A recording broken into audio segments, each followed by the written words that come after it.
你有没有这样想过？我想拜佛，可是好像总是有一点距离感。走进寺庙，看到香衣袅袅，佛像庄严，旁边的人双手合十，闭眼默念经文，而你却只站在门口，心里有点忐忑，想拜却又不确定是不是有资格。也许有人告诉你，要拜佛是要有佛缘的。这句话听起来好像有点宿命论的味道。什么叫佛缘？难道我今天走进来就代表我有缘？那我昨天没进来，是不是代表我没缘？是不是佛不会理我？我以前就是这样想的。我记得我第一次去拜佛，是因为心情很低落，生活有点卡卡的，工作不顺，人际疲累，心里那种说不出口的苦堆在一起。朋友说，不然你去庙里走走。我也没多想，照做了。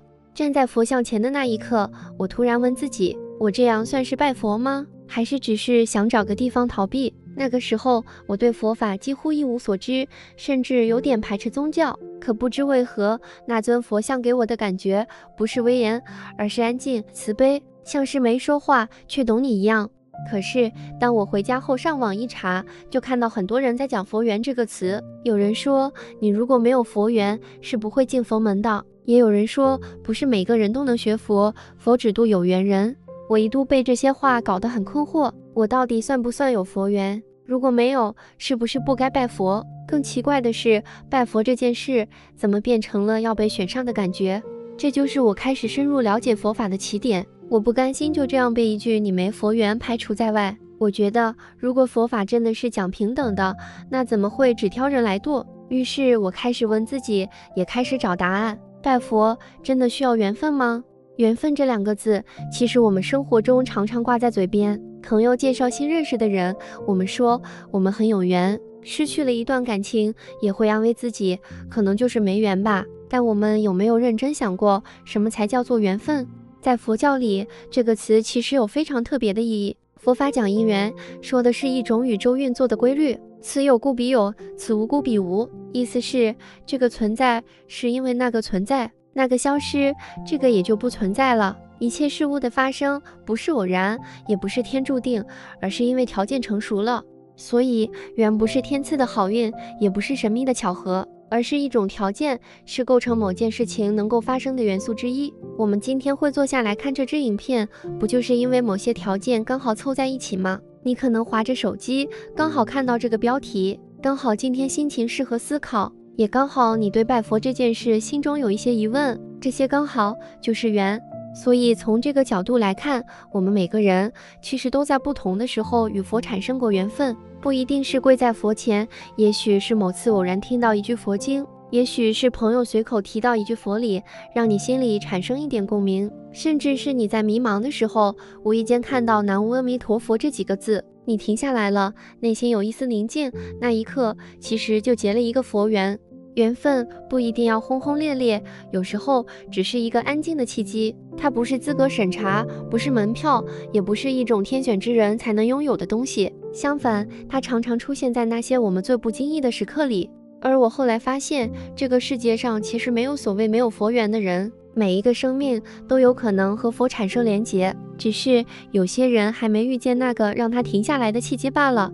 佛陀并不挑人，也不设门槛。佛法从来不是只为少数人准备的，而是为所有愿意理解、愿意学习的人而存在。我自己也是从很多无意间开始，慢慢走上这条路的，没有特别的指引，没有什么神圣的体验，就是一点一点的读，一点一点的思考，然后在某些夜深人静的时候，突然明白一些事情，然后心安静下来。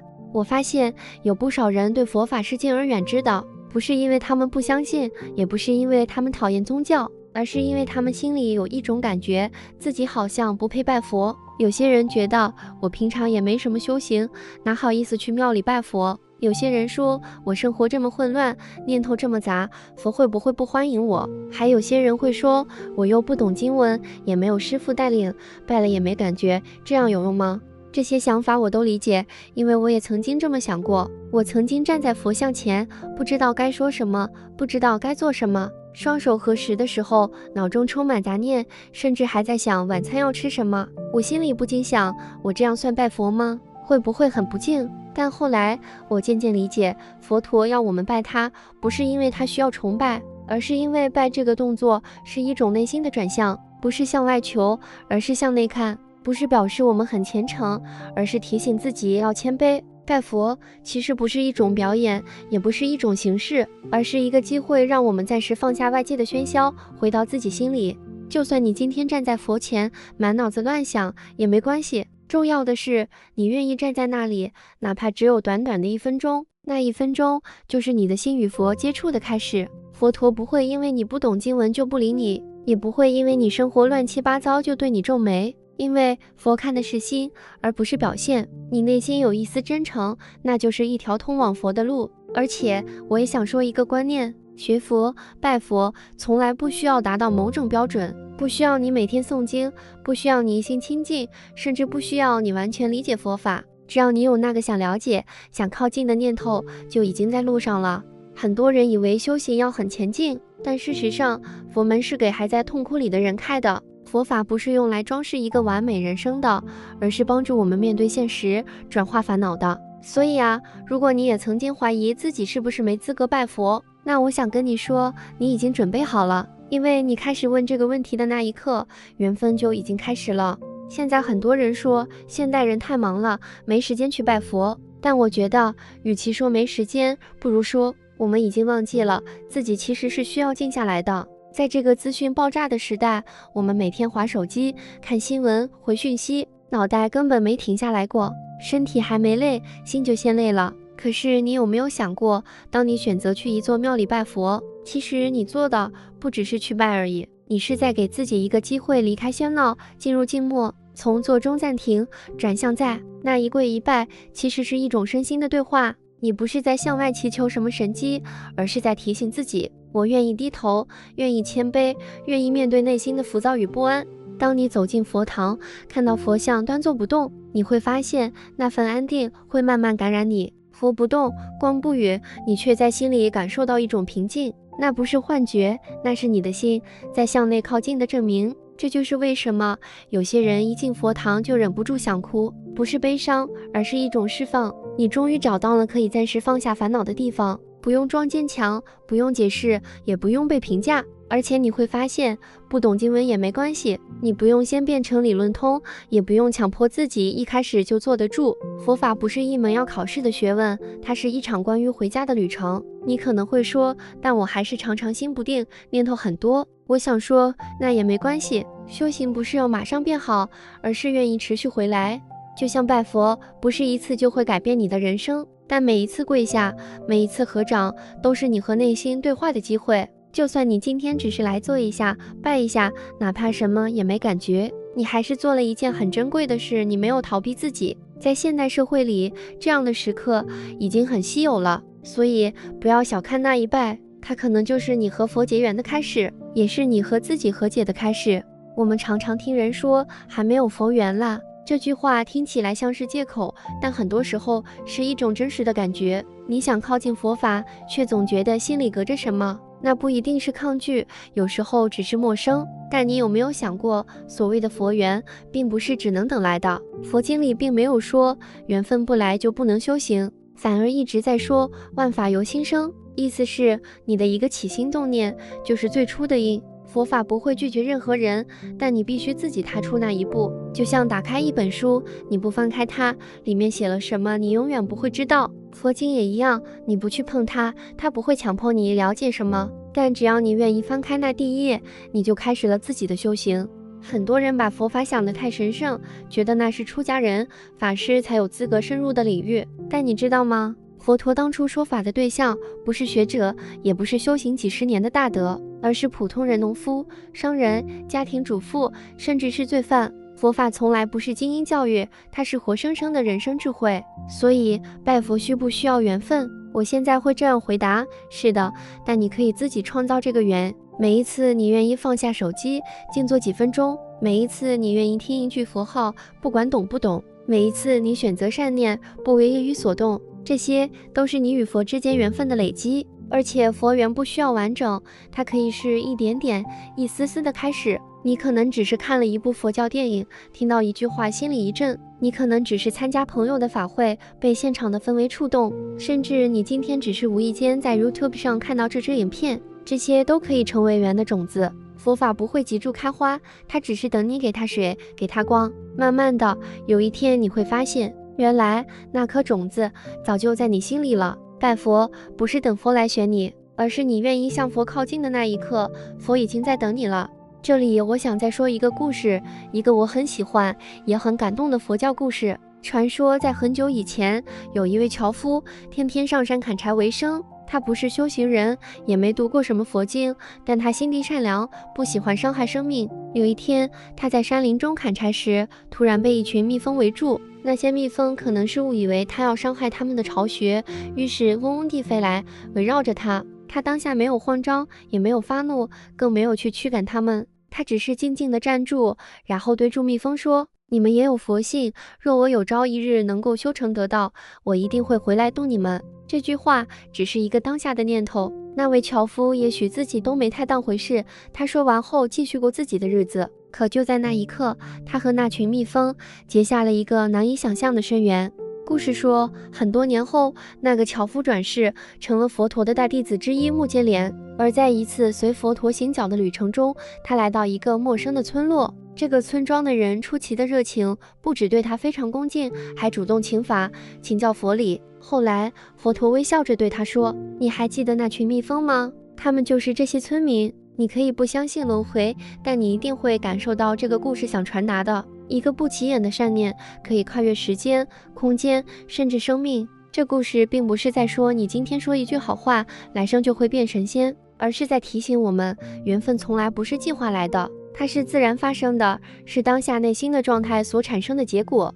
所以，当你今天在烦躁时选择平静，在生气时选择宽容，在失望时依然选择善意，这些念头也许短暂，但它们不会消失。佛教讲因果，不是在威胁你会有什么报应，而是温柔地告诉你，你做的每一件事，想的每一个念头都有意义。这也是为什么，哪怕你今天还不知道该怎么拜佛，还在摸索佛法的边缘也没关系，你只要记得，每一次的善念，每一次的愿心，就是一次与佛结缘的动作。也许你今天播下的是很微小的一颗种子，但谁知道它未来会不会长成一棵能庇荫他人的大树。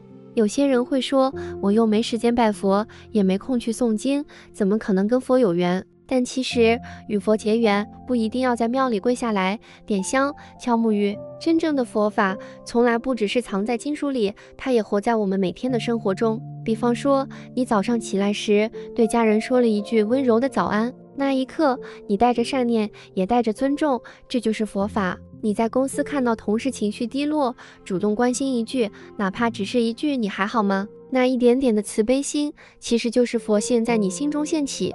甚至你在网络上选择不跟人吵架，不被情绪带住走，那一个自我觉察的瞬间，就是修行。很多人以为修行是要闭关的，是要吃素，打坐几个小时才叫修，但佛陀教导的是中道，不偏不倚。也就是说，你不需要极端，也不需要放弃世间生活，才能接近觉悟。修行真正的意思是修正行为，改变自己的行为模式、思想方式，让他们更柔和、更清明、更慈悲。你是不是会发现，有时候我们嘴上说要学佛，但一转头就对父母没耐性，对孩子发脾气，对自己要求太多？那没关系，这本来就是人的常态。佛法不是要你变成圣人，而是帮助你意识到自己还可以更温柔，而这个意识就是修行的起点。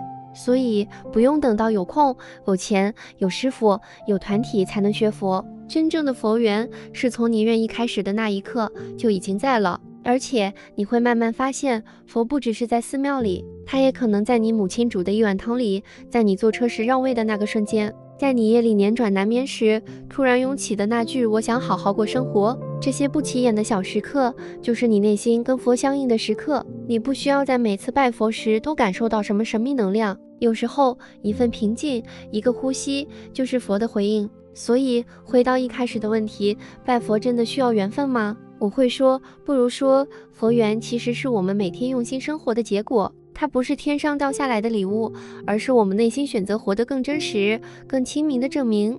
我们总是被教导要等时机成熟，等有感觉了再做，但其实修行不是等来的，缘分也不是。真正能改变我们人生的，往往不是大事，而是那一个小小的开始。你愿意多停1秒思考自己的情绪，这是一种开始。你愿意练习放下执着，不去争个输赢，这是一种开始。你愿意相信世界不只是眼前的烦恼，也有慈悲与智慧的可能，这就是佛缘。所以，不管你现在是什么样的状态，是全身疲惫、生活混乱，还是正面临一段难熬的关系，或是一场说不清的低潮，只要你愿意停下来，问自己一句：我还想继续这样吗？那么你就已经迈出了第一步。